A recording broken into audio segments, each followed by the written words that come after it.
और मुझसे ये बखीली ना होगी कि मैं किसी का नाम ना लूं। ज़ियाउल हक जैसा बंदा जो एक आंख से सबको देखता था,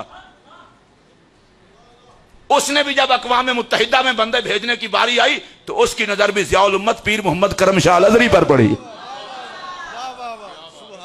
उसने कहा पीर साहब आप जाएं, हालांकि वो तो उसकी तो एक आंख थी, सबको एक आंख से देखता था और सुन्नियों को तो बहुत बात देखता था, लेकिन ज़ियाउल उम्मत पर नजर पड़ी। ज़ियाउल हक को भी पता था कि खत्मे नबूवत या नामूस रिसालत का मसला हो, इसके लिए जरूरी है कि बंदा मुस्तफा से कल्बी इश्क करता हो, और अल्लाह ने यह सौगात अहले सुन्नत को अता कर रखी है।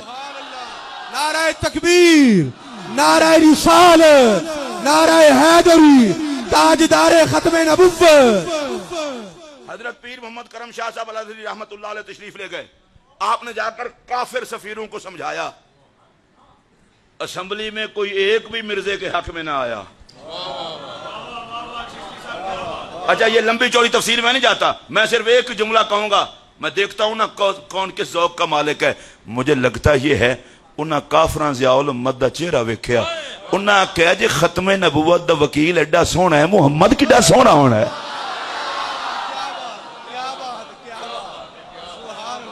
ये एजाज है हमारे बुजुर्गों के, एजाज है हमारे बुजुर्गों के।